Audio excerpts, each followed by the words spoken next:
Ďakujem veľmi pekne.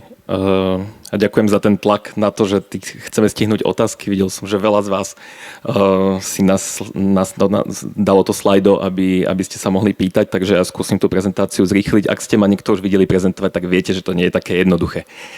Tak, začnem nakrátko o MIBE. MIB funguje 7 rokov, je to vlastne príspevková organizácia mesta, tak ako to poznáme v iných mestách, aj vlastne tuto v Brne, na štýl KAMU, IPRU v Prahe a podobne. Myslím, že na tú inšpiráciu sme zase nemuseli chodiť úplne ďaleko. A ja som teda jedným z tých, ktorí na MIBE fungujú vlastne skoro od začiatku, takže napriek tomu, že sa stále nepovažujem za úplne starého, tak sa vlastne v rámci tej našej inštitúcie už ocitám medzi tými dinosaurami, lebo nás už vlastne nie je tak dlho a tá inštitucionálna pamäť sa vlastne akoby uchováva stále v menšom počte ľudí a ja som teda jedným z nich. To, čomu sa MIB venuje, je taká akoby široká plejada vecí, do ktorých zasahujeme. Je to od tej veľkej mierky územného plánovania až nakoniec po tú, nazval by som to akoby tú malú, drobnú vec, ktorou je ten kontakt s verejnosťou, so širokou verejnosťou aj s odbornou verejnosťou, kedy vlastne snažíme sa do tých jednotlivých procesov práve cez tú našu sekciu, ktorú vediem, zapájať ľudí do procesov, aby mali vlastne akoby väčší vzťah k mestu samotnému a mohli byť vlastne jeho spolutvorcami. Takže ideme od územného plánovania cez vlastne akoby plánovanie verejných priestorov, čo aj vzhľadom na naše vedenie mesta je veľkou prioritou, a až cez témy, ako sú komunikácia, edukácia a zároveň aj participácia, o ktorej vlastne v tej prvej časti prezentácie budem hovoriť viac. Často teda hovoríme ešte sa vrátim o tej fyzickej transformácii miest, takže o tej samotnej zmene vo verejnom priestore, ale vlastne akoby ruka v ruke s tou fyzickou transformáciou ide aj tá psychologická transformácia, alebo tá psychologická rovina tých zmien, ktoré sa v meste snažíme tvoriť. Vidím, že tam je nejaký problém na tom fonte, ale nevadí, myslím, že si viete asi domyslieť, čo tam tak môže byť napísané. Ale pôjdem teda viac teraz po tých obrázkoch. Neviem, koľkí z vás ste v posledných rokoch boli v Bratislave, ale toto je jeden z tých najepickejších miest, ktoré vlastne Bratislava v poslednom období obnovila. Ak ste v Bratislave dlho neboli, tak môžete byť asi celkom, verím, pozitívne prekvapení, ak teraz Bratislavu navštívite. Po tejto prezentácii hádam ešte radšej. Toto je námestie Slobody, dlhodobo zanedbaný priestor, ktorý sa pred pár rokmi, myslím, že teraz sú to 3 roky, odkedy vlastne prešiel veľkou obmenou. Tá fontána, ktorá tam v strede toho pomerne veľkého námestia teraz už funguje, tak vlastne dlhé roky nefungovalo. Ten priestor bol vlastne pomerne zanedbaný a teraz je z toho vlastne blízko centra jedno z najnavštevovanejších miest. Nedávno, keď sa spustila fontána, tak ja som práve minulý týždeň šiel okolo a keď boli tie vyššie teploty, tak už to vyzeralo nejak tak. Kúpali sa tam deti, niekedy aj dospelí, myslím, že to poznáte aj tuto v Brne. Teraz k samotnej participácii. Za tých 7 rokov, čo fungujeme, tak v podstate participácia bola úplne od začiatku pri tom samotnom MIBE. Vlastne z toho plánu B, s ktorým vlastne šiel Matúš Valo ako kandidát na primátora do tej samotnej kampane. Potom, čo vyhral voľby, tak vznik MIBu bol jedna z tých kľúčových nejakých akoby slubov, ktoré vlastne v rámci toho dokumentu boli. A zároveň tam ale bol vlastne presne tento veľký dôraz na participáciu samotnú. Ten tím, ktorý mám teraz na starosti, je vlastne veľmi multidisciplinárny, takže ako už bolo povedané, ja mám teda vyštudovanú sociológiu, ale som obklopený ľuďmi z rôznych fachov. Sú to priestoroví plánovači, sú to urbanisti, absolventi architektúry a ďalších vied. Za tých 7 rokov, odkedy vlastne fungujeme, sa nám podarilo zapojiť 50 000 ľudí vo viac ako 50, dokonca už 60 projektoch, s tým, že ide vlastne akoby o ľudí, ktorí boli priamo zapojení skrz akékoľvek aktivity, ktoré sme robili, či to boli nejaké festivaly, susedské stretnutia, dotazníkové prieskumy, fokusové skupiny, metropolitné fórum, o ktorom tiež potom budeme ešte chvíľku hovoriť a podobne. Každoročne sa vlastne v rámci takého odpočtu, ktorý tu tiež už bol tak akoby naznačený, že vlastne v tomto postupujeme podobne ako Brno, kedy sa vlastne snažíme robiť odpočet tých jednotlivých aktivít, ktoré sú v tej našej stratégii, o ktorej tiež ešte budem hovoriť, tak tam sa nám vlastne na pravidelnej báze reprezentatívna vzorka bratislavského publika vyjadruje k tomu, že či majú možnosť byť zapojení do participácie, tak to číslo nám každoročne rastie. Momentálne už sme nad 50% obyvateľov, 38% deklarovalo, že sa do participácie zapojili a potom je tam samozrejme tá časť obyvateľstva, ktorú do toho samozrejme nemôžeme nútiť, lebo pri tej participácii, o ktorej hovoríme v tom prípade MIBu, tak hovoríme o tej, ktorá je vyslovene nad rámec zákona, takže vlastne akoby je to presne o tom, že ľudí zapájame do tej spolutvorby verejného priestoru a podobne, nie úplne nutne v tých častiach, kedy vlastne akoby tá legislatíva ukladá tú povinnosť, že sa participácia deje. Do tej zasahujeme tiež, ale samozrejme tá sa nezarátava vlastne akoby do tohto, keďže vtedy tí jednotliví aktéri sú tou nutnou súčasťou toho samotného prerokovania. To, čo sa snažíme a to, čo si myslím, že je dôležité, aby tuto odznelo, tak sú to možno také akoby veľmi basic veci, ale vlastne aj nás tá naša skúsenosť tých niekoľkých rokov naučila, ako dôležité je vlastne znižovať prah na to, aby sa ľudia mohli zapojiť. Takže veľmi dôležité je nájsť napríklad správny priestor a urobiť stretnutie v správnom čase na to, aby vlastne všetci zapojení mohli byť. Ak urobíte stretnutie o 10. do poludnia na 3. poschodí neoznačenej budovy magistrátu, tak pravdepodobne nedostanete dovnútra tak veľa ľudí, ako keď to urobíte v nejakom priestore, ktorý je otvorený zvonku, kedy všetci, ktorí mali byť alebo mohli byť pozvaní, vlastne reálne pozvaní boli a tak. Takže aj ten manuál, ktorý tu tiež v tom mojom medailóniku bol spomenutý, tak často presne odkazuje na tieto veľmi jednoduché posolstvá o tom, ako tú participáciu robiť jednoduchšie, ako ju robiť tak, aby vlastne sme mohli zapojiť teda všetkých, ktorých potrebujeme. Takže tá naša skúsenosť tých 7 rokov ukázala to, že keďže často spolupracujeme s rodičmi a s deťmi, keď chceme ľudí dostať na jednotlivé aktivity, tak sa vo veľa prípadoch treba postarať o to, aby bolo vyriešené nejaké stráženie pre deti. Rovnako tak, do veľkej miery je potrebné mať bezbariérové priestory. To prispôsobenie času tých aktivít som už spomenul. A tiež v priebehu tých 7 rokov, aj vzhľadom na okolnosti vo svete, na to, kedy vlastne rovnako ako do Českej republiky aj na Slovensko v posledných rokoch prišlo veľké množstvo ľudí s neslovenským pôvodom, ktorí hľadali útočisko po začiatku vojny na Ukrajine, tak sme vlastne pristúpili aj k tomu, že sme v jednotlivých dotazníkoch napríklad robili okrem anglickej mutácie, ktorá vlastne od začiatku bola taká tiež povedzme akoby, že basic záležitosť, tak sme začali pre jednotlivé aktivity riešiť aj tlmočenie do ukrajinčiny práve v tých prvých chvíľach, kedy deti ani ich rodičia častokrát vlastne vôbec nehovorili po slovensky. Dostávam sa aj k tej stratégii.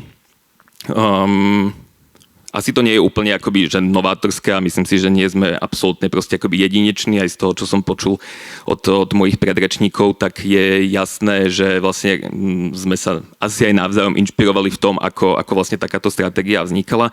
Naša stratégia je teda zatiaľ iba do roku 2030. Aktuálne presne riešime to, že tá vlastne ďalšia by sa logicky núka mala byť do toho roku 2050.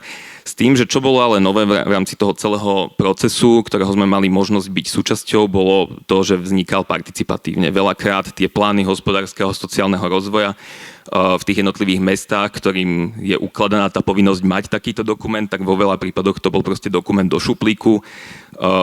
Existujú aj rôzne organizácie, ktoré to vlastne copy-pastujú pre samosprávy, ktorým sa možno akoby nechce úplne ísť do detailu toho, ako by to mohlo vyzerať.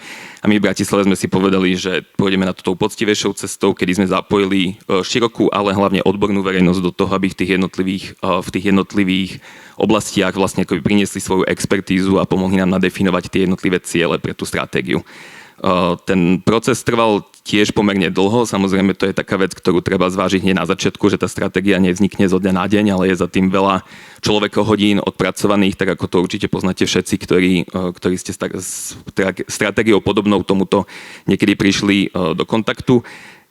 My sme vlastne urobili, myslím, že 10 pracovných skupín tematických, takže vlastne na oblasť urbanizmu, kultúry, športu a tak ďalej, teda tým jednotlivým častiam toho, kde sú kompetencie mesta.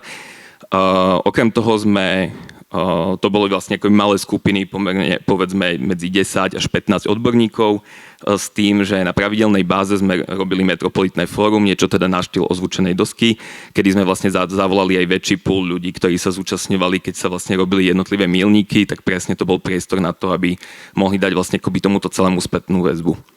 Dialo sa tak medzi rokmi 2019 až 2021, takže samozrejme potom vlastne akoby prišla aj tá situácia s covidom, ktorá nám tiež výrazne vlastne ovplyvnila celý proces, takže zo dňa na deň pripravené konferencie pre 100 ľudí museli vlastne celé prejsť proste akoby do online a podobne, takže to tiež boli vlastne veľké výzvy a tiež v tej dobe sme vlastne ešte netušili, aké ďalšie výzvy nás čakajú, takže tak ako už tu bolo spomenuté aj predtým, myslím, že aj Bratislava teraz pri tej definícii tých ďalších víziev bude o mnoho múdrejšia, ako bola proste pred tými niekoľkými rokmi.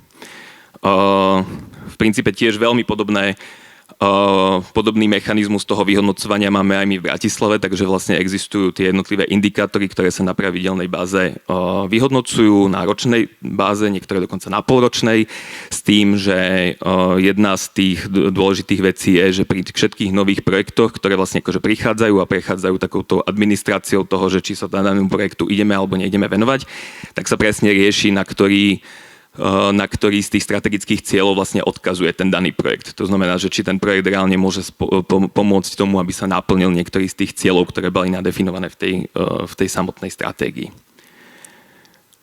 Toto asi len veľmi rýchlo prebehne. Myslím si, že o tom, že ako veľmi sú dôležité dáta, tu úplne nemusíme hovoriť, lebo väčšina z vás to pravdepodobne vie.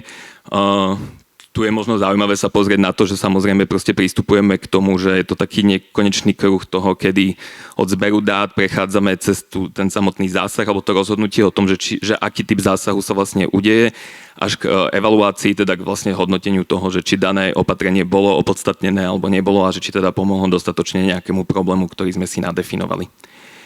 A teraz sa dostávam k tej poslednej časti, kde v podstate všetko z toho, čo som pomenoval predtým,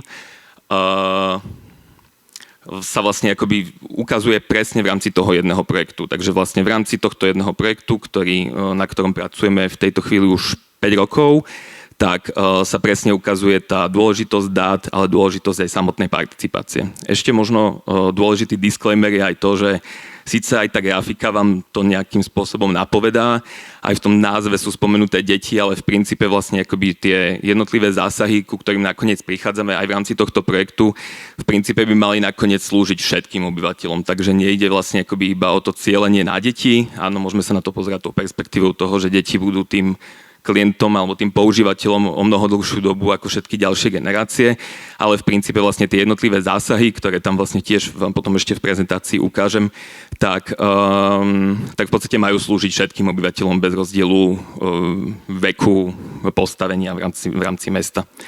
Mesto pre deti vznikla vlastne ako iniciatíva na jednej prvej pilotnej škole vďaka našej viceprimátorke, ktorá si povedala, že toto sa jej zdá ako dobrý nápad, ako pomôcť s mobilitou v blízkosti školy. Možno ešte predtým, než sa dostanem k tým bratislavským reáliám, tak často v tých našich prezentáciách spomíname presne tento nanukový test. Tim Gill, taký vlastne známy výskumník, raz niekde na prednáške predniesol presne akoby túto otázku, že či, alebo teda ako ďaleko si môže ísť 8-ročné dieťa same kúpiť nanuk. A myslím si, že tak ako aj pri tom pohybe v rámci mesta, keď si spomeniete možno vlastne akoby na tú fázu, kedy vy ste boli deti, tak predpokladám, že u väčšiny z vás tá voľnosť, ktorú ste mali možno ako 8 alebo 9 ročné dieťa, je asi inde ako v tejto chvíli, keď možno už sami máte deti. To znamená, že vlastne ten okruh toho, kde a ako sa deti môžu pohybovať, sa zásadne zmenšuje. Deti vlastne nejakým spôsobom akoby prichádzajú o tú slobodu, o nejaký typ zážitkov, ktoré vlastne akoby predtým získavali v tom verejnom priestore.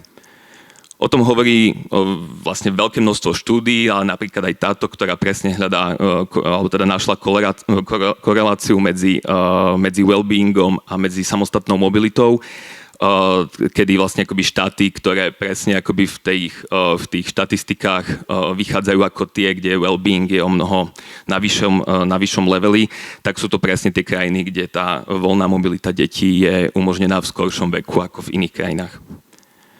Tu už tá situácia v Bratislave. V podstate 2/3 obyvateľov celého mesta majú najbližšiu základnú školu do 5 minút pešej chôdze. Ak sa pozrieme na ten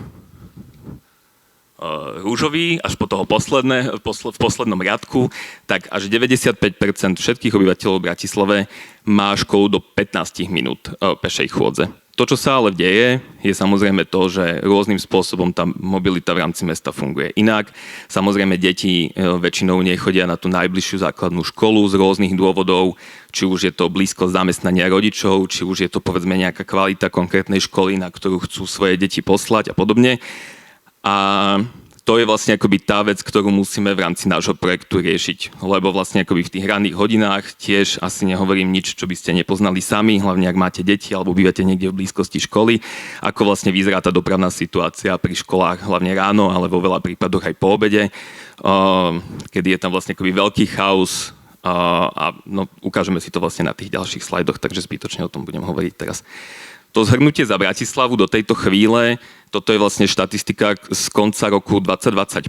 Zapojili sme 5,5 tisíc rodičov, ktorí nám vlastne reagovali v dotazníkových prieskumoch, kedy v začiatku projektu sme sa snažili o to od nich získať informácie o tom, akým spôsobom prebieha mobilita ich detí, čo považujú za najväčšie problémy v okolí škôl a podobne. Okrem toho, že zapájame rodičov, ale zapájame aj deti samotné, menšie deti. Na tom prvom stupni zapájame cez nejaké, povedzme, akoby zábavnejšie aktivity, kedy sa aj od nich snažíme zistiť, že aký vzťah majú k tomu priestoru v okolí svojich škôl. Tých starších napríklad tiež cez dotazníkové prieskumy. Tam rovnako tak je tam to číslo skoro 2500 detí, ktoré zapájame na dňoch na škole. To sú vlastne také naše aktivity, kedy presne ideme za deťmi na ich školu, kedy vlastne takouto zábavnou formou sa snažíme s nimi pracovať. V minulosti sme robili napríklad aj vnímavé vychádzky, takže sme zobrali invalidný vozík, barle, taký ten nákupný vozík na koliečkách a deti si to vlastne v okolí svojej školy mohli vyskúšať, aké problematické je to hýbať sa v momente, kedy nemám dve zdravé nohy a neviem preskočiť ten obrubník, ale teda výjsť na ňo, ale musím hľadať akoby rôzne alternatívy na to, ako v tom verejnom priestore fungovať. Takže minimálne na nejaké akoby citlivovanie detí, u ktorých často absentuje akákoľvek dopravná výchova na školách, tak veľakrát sme riešili aj presne veci, akým spôsobom je potrebné prechádzať cez priechod prechodcov a ako sa treba proste pozrieť na jednu a na druhú stranu, či vlastne akože môžem vstúpiť na vozovku a podobne. Takže aj s takýmito vecami sme sa zapodievali.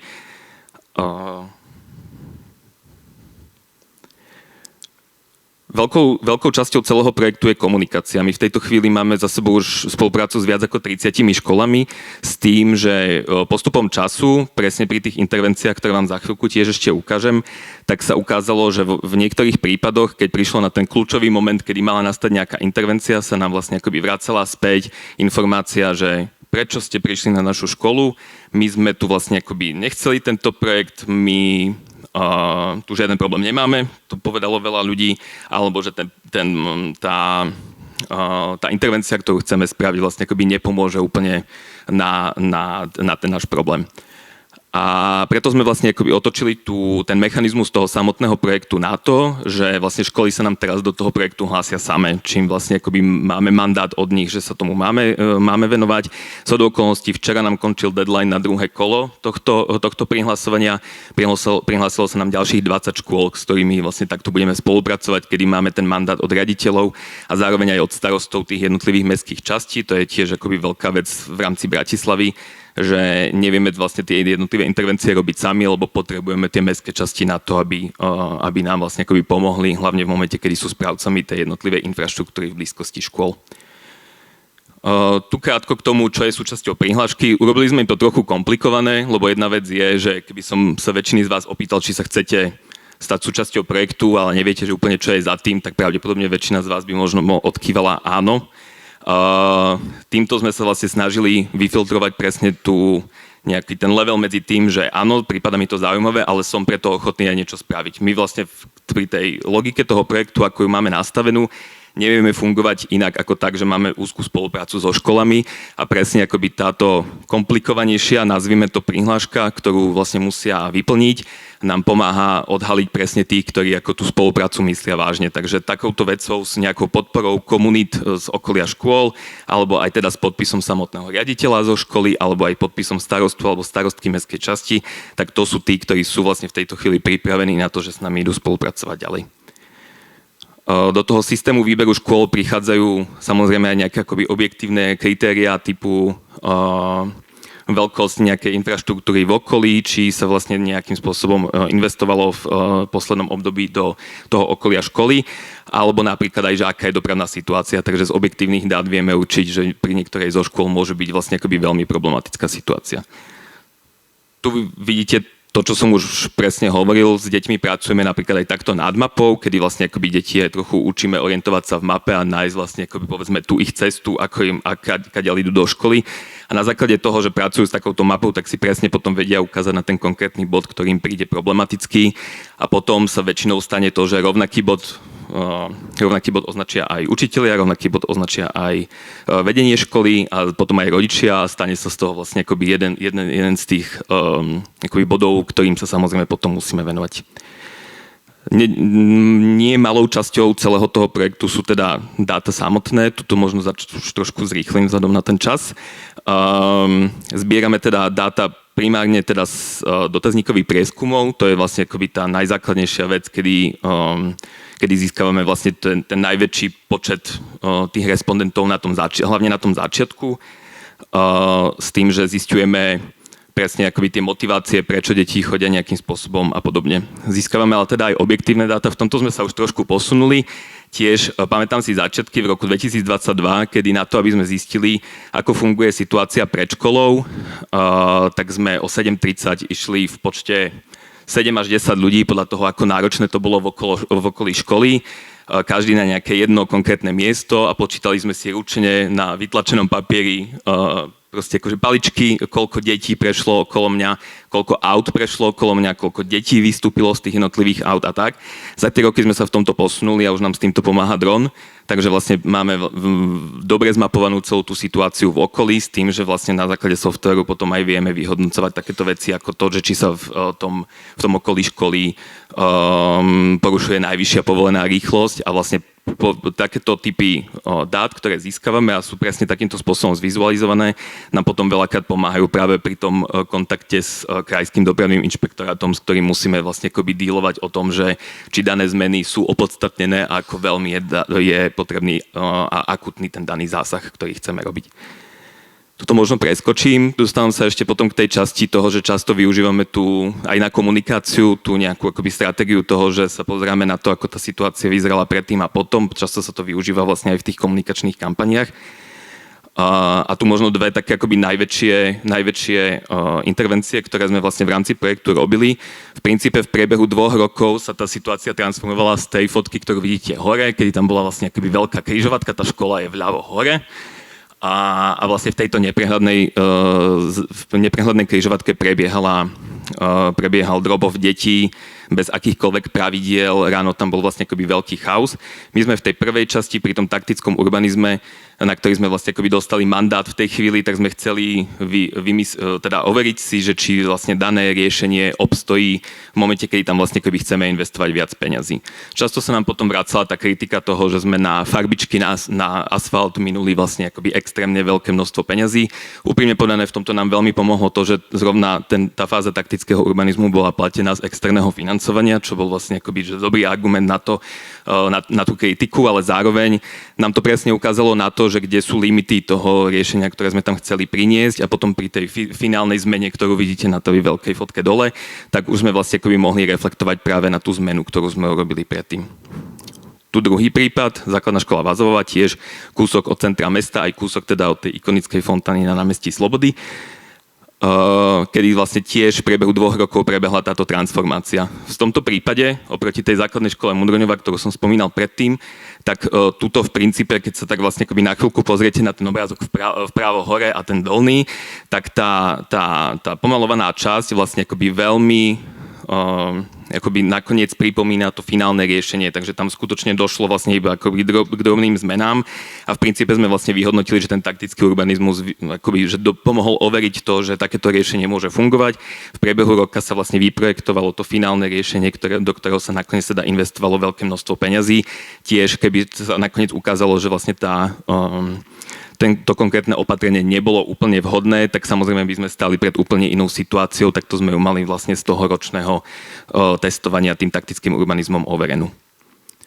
Okrem týchto ale vyslovene veľkých a nákladných intervencií v rámci tých jednotlivých škôl, ale prichádzame aj s o mnoho menšími vecami. Častokrát sa na nás obracajú školy, ktorých najväčší problém je iba absencia spomaľovacieho prahu priamo pred školou a podobne. Takže vlastne pri takýchto menších intervenciách samozrejme vo veľa prípadoch ani nie je potrebné robiť celú participáciu v tom veľkom kole, tak ako ju zvykneme robiť, ale častokrát ju robíme v takom akoby veľmi oklieštenej verzii, kedy vlastne vďaka tomu, že sme tiež zamestnanci magistrátu, tak vlastne akoby pomáhame drivovať tú zmenu, ktorá sa veľakrát proste akoby zasekne niekde v tom úradníckom molochu toho, že vlastne dlho sa čaká na nejaký typ povolenia alebo niečo podobné a vďaka tomu sa nám podarí zrýchlovať to, aby sme tú bezpečnejšiu situáciu v okolí škôl mohli docieliť skôr. Dôležitá je určite teda aj evaluácia, tak ako som to spomenul. Vlastne práve pri tej základnej škole Mudroňova, čo bola prvá z tých veľkých intervencií, ktoré som ukazoval, tak prejdem hlavne sem. Toto sú dáta z dotazníka od rodičov, ktorý bol pred tými zmenami a po zmenách, kedy vlastne nakoniec tam máme 6% tých, ktorí vlastne hodnotili situáciu ako pozitívnu pred zmenami, sme sa nakoniec po tej zmene, po tom roku toho testovania a po tom ďalšom roku, kedy vlastne prišla tá finálna intervencia, tak sme sa posunuli vlastne na level až 88% rodičov, ktorí sú spokojní s dopravnou situáciou v okolí školy a vnímajú ju ako bezpečnú. Toto sú tiež tá evaluácia a vlastne dáta ako tieto nám veľmi pomáhajú v tom, aby sme mali argument na to, prečo proste akoby ďalej pokračovať v takýchto zmenách, ako robíme. Už sa blížim úplne ku koncu, už mi teda ušiel čas, ale na toto si ešte na chvíľku teda predsa len čas vezmem. Okrem tej fyzickej transformácie toho verejného priestoru, o ktorej vlastne bola tá veľká časť prezentácie, sa snažíme ale robiť aj veľmi drobné zásahy, ako napríklad ulice na hranie, sú to také jednodňové festivaly, kedy vďaka tomu, že sa uzavrie ulica a v spolupráci so školou tam vymýšľame nejaký typ programu nie len pre deti, tak vlastne akoby chceme priniesť nejaký akoby, že iný zážitok z tých jednotlivých, z toho okolia tých škôl a ukázať deťom, ich rodičom, školám, aj celým komunitám v okolí, že ten priestor v okolí škôl by mohol vyzerať často úplne inak. Rovnako tak, vo veľa prípadoch tá transformácia verejných priestorov stojí nemalé peniaze, hlavne v poslednej dobe stále viac. A za takých okolností vlastne akoby niekedy často pristupujeme k akoby drobným zmenám, ktorých cieľom je aktivizovať komunity v okolí. Takže sme vlastne vytvorili takýto pavilón, čo je v podstate akoby umelecké dielo veľkosti cca ako je jeden lodný kontajner. Zmestí sa to proste akoby na veľké auto, ktorý vlastne takto cestuje po Bratislave a snažíme sa vlastne akoby cez aktivity, ktoré v ňom tvoríme, práve akoby zväčšovať alebo teda prinášať tú možnosť tej aktivizácie komunít v okolí, kde sa vlastne akoby vyskytuje. A tá posledná vec, kde sme ešte vlastne akoby prešli na ďalší level toho, ako na to ísť inak, tak toto je vlastne akoby veľká vec, kde samozrejme my musíme postupovať tým štandardným formátom, kedy si vlastne musíme pýtať povolenie, jeho presun z miesta na miesto je proste akoby pomerne komplikovaný, takže sme prišli ešte s takouto malou jednoduchou vecou, ten čierny boxík za chlapcami, ktorí sa hrajú v tom vnútrobloku, tak takých sme vlastne darovali komunitám už 15 v presne takýchto susedstvách, kde sú zelené plochy, ktoré často nemali nejaké iné využitie a vďaka tomu, že tam vlastne prinášame tento box, kde sú proste nejaké základné športové náčinie alebo nejaké hry a podobne, tak sa vlastne deti začínajú zgrupovať v ich okolí, začínajú to zaujímať. Keď sme im na zimu tie boxy zobrali, tak sa pýtali, prečo zmizli a kedy sa im vlastne vrátia späť. A už sme sa vlastne snažili aj o to rozšíriť celú túto iniciatívu vo väčšej miere. Začínajú sa toho chytať aj mestské časti, ktoré si vlastne chcú tak trochu adoptovať ten model toho, že takéto niečo veľmi nenákladné a vlastne ľahko zložiteľné a odnesiteľné proste inám môže výrazne pomôcť tomu, aby sa vlastne v tých jednotlivých vnútroblokoch alebo v nejakých susedstvách tvoril nejaký aktivnejší život obyvateľov.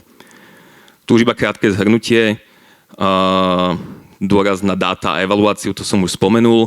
To, čo sa nám vlastne pri tej participácii, už iba fakt posledná vec k tomu, často sa nám vlastne deje, že máme veľké množstvo ľudí, ktorí sa nám zapájajú do participácie v tej pilotnej časti, kedy získavame dáta, ale potom sa nám často stáva, že na nejaký typ stretnutí, v momente, kedy už sa vlastne dávajú posledné pripomienky k nejakému typu projektu, tak prichádza už vlastne veľmi málo ľudí.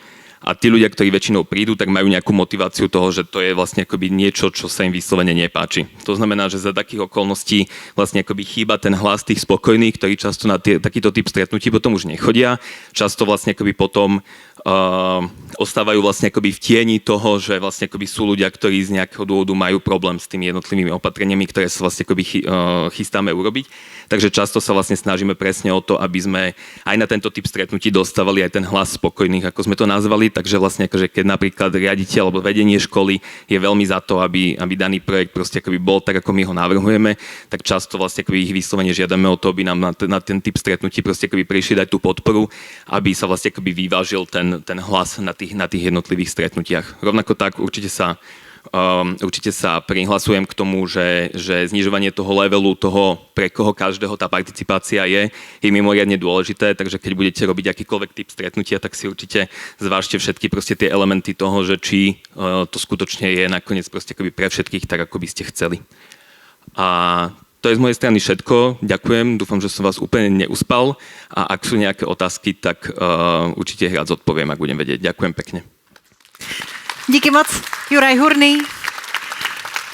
Sice jsme ten čas věnovaný tomuto bloku vyčerpali, ale my bychom chtěli ocenit skvělé publikum, které na konferenci o strategickém plánování, o tom, jak čelit výzvám moderní doby, využili adaptivní strategii a čelili výzvy, která spočívala v tom, že tady není signál. Takže my jsme vám tady promítali Takže QR žádné kód. otázky, dobře? Ne, jsou tam, protože publikum si s tím poradilo a někteří z vás zjistili, že tady je free Wi-Fi, na kterou se můžete připojit. Je to HAP, se jmenuje Free Wi-Fi, tedy Hvězdárna a Planetárium Brno. Ale to až asi pro příští blok, protože pro tento už tam otázky jsou. Tak Juraj, já vás nechám, ať se napijete.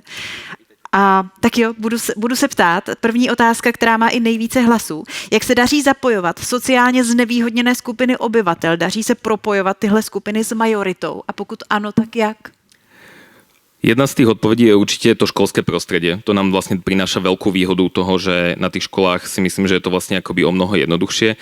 Zároveň sme v minulosti pri viacerých projektoch šli na to spôsobom, že sme pomáhali participácii a tomu zapojeniu aj sociálne vylúčených tým, že vo veľa tých lokalitách, o ktorých sa rozprávame v rámci Bratislavy, tak už fungujú rôzne typy neziskoviek alebo organizácií, ktoré sa vlastne akoby venujú práve povedzme deťom z tých vylúčených lokalít a prostredníctvom nich a tým, že sme sa vlastne akoby napojili na ich aktivity, ktoré už robia, tak oni boli vlastne tí, ktorí nám otvárali dvere na to, aby sme tam prišli. Takže že vlastne toto určite pomohlo, ale rovnako tak v tomto prípade napríklad aj presne to, že či deti môžu ostať samé doma alebo nie, tak proste akoby na to, aby sme tých dospelých, tých rodičov dostali na ten typ stretnutí, tak tam napríklad bolo to stráženie pre deti, takže deti sa hrali proste akoby v tej jednej miestnosti, kde bol niekto, kto ich animoval nejakým spôsobom a tí dospelí mali teda akoby tú príležitosť sa nám vlastne akoby zapojiť. Takže že aj toto je určite jedna z tých stratégií, ktoré sa snažíme využívať.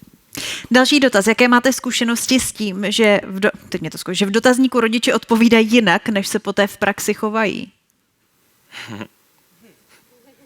To je veľmi dobrá otázka. Přesně zacílená, tuším. Jasne zacílená. No, používame tie objektívne dáta. Častokrát ich vlastne akože presne, že keď nám ľudia hovoria, že ale ja si myslím, že tam nikto z nás proste akoby nestojí na tom mieste, ktoré nie je určené na dlhodobé státie a nikto z našej triedy to nerobí a nikto z našej školy to nerobí veľakrát, lebo tie školy sú veľakrát aj malé, takže sa tam poznajú všetci, tak vlastne aj ten dron a proste akoby podobné akoby, že dáta, ktoré máme v talóne, tak nám vlastne akoby pomáhajú na to ich nejakým spôsobom konfrontovať s tou situáciou. Ale musím povedať, že tým, že tie dotazníky sú vlastne anonymné a my sme vlastne akoby pristúpili dokonca k tomu, že asi jediný nejaký akoby údaj, ktorý nám tí rodičia dávajú o sebe je ročník dieťaťa. Aj to myslím, že dokonca nemusia ani vyplniť, tak myslím si, že aj vďaka tomu, že ich nevieme akoby spätne identifikovať, ani to nie je samozrejme našim cieľom, tak že nám vlastne akoby odpovedajú pomerne úprimne, že nedieje sa úplne proste akoby to, že my vieme z našich mapovaní, že povedzme 50% detí je privážaných autom a že by nám v dotazníku všetci rodičia tvrdili, že naše deti chodia proste všetky autobusom alebo peši, že toto sa proste akoby úplne nedieje. Tá malá odchýlka tam je, ale myslím si, že nejakej veľkej miere sa to nedieje, že by nám ľudia nejakým spôsobom proste akoby podsúvali nejaké akoby iné informácie. A máme čas na poslední dotaz. Spolupracují starší děti i dobrovolně, nebo je to organizované školami? Potřebovali bychom zjistit, jaké využití pro teenagery by bylo potřeba, ale nedaří se to. To je fantastická otázka, s týmto sa tiež veľmi boríme. Popravde, ja často teraz už na tieto aktivity nechodím, ale na začiatku som teda tiež sa zúčastňoval tých aktivít s deťmi a presne akoby tá cieľovka tých menších detí bola vždycky, nazvem to akože jednoduchšia na to zabavenie. Takže vlastne akoby tým menším deťom tam bol občas proste akoby problém s pozornosťou, zatiaľ čo proste pri tých starších už som presne akoby pochopil, že okej, že ty už si proste akože starý, keď sa s nimi vlastne akoby vôbec nevieš rozprávať a vôbec nič nechcú povedať a ideálne sa vôbec akoby nechcú tej aktivity zúčastniť. Tak sme potom začali skúšať napríklad také veci, že deti tieto staršie dostali do ruky tablet a počas tej výchádzky mali vlastne akoby za úlohu proste akoby urobiť fotky a nejak si to akoby odreportovať sami, takže nechodia s nami trapnými staršími na nejaký typ, presne tak, na nejaký akoby typ aktivít, ale že vlastne akoby majú nejakú moc do toho vlastne akoby zasahovať aj sami. Ale stále sme cítili, že v tom nie sme úplne doma a som rád, že tu vlastne akoby tá otázka odznela, lebo presne často sa nám stále deje v rámci participácie, že tá skupina mládeže, povedzme v tom veku 13, alebo tá definovaná dokonca až do tých 30 rokov sú presne tí, ktorí nám vypadávajú z tej participácie. Trochu sme nechápali, že prečo, boli sme, že však sme na Instagrame, čo ešte by sme ako preto mohli urobiť. A vlastne napísali sme taký projekt, na ktorý sme dostali podporu z Erasmus+, kedy sa vlastne práve teraz máme taký dvojročný proces, kedy sa učíme, ako robiť tú participáciu s mládežou a už to proste akoby prináša aj prvé výsledky, takže presne to ukazuje aj na to, že sa chcú vlastne akoby rozprávať o úplne iných témach a rozhodne by som rád na tomto fóre povedal, že určite tá mladšia generácia sa nedá generalizovať na to, že ich nič nezaujíma a že je proste nejakým spôsobom stratená, alebo vôbec nemajú záujem o proste akože nejaké veci okolo seba. Našli sme veľmi veľké množstvo aktívnych ľudí, ktorí nám vlastne akoby pravidelne chodia na tie typy eventov, ale museli sme sa vlastne akoby trochu naučiť ako na nich. A veľakrát potom presne pomáha, že nejaký jeden povie, že OK, toto bolo celkom fajn, tak zoberie na budúce proste zo sebou aj niekoho ďalšieho a podobne. Takže že určite vyzývam každého, že nie je to stratené a určite sa zastávam tejto mladšej generácie, že treba si nájsť cestu, akým spôsobom vlastne ich aj zapájať do toho samotného procesu a chápem, že to proste akoby niekedy nie je úplne jednoduché, ale myslím si, že to nakoniec aj tak dáva zmysel. Díky moc za odpovědi na dotazy. Ďakujem pekne. I za vaši prezentaci. Děkujeme. Ďakujem.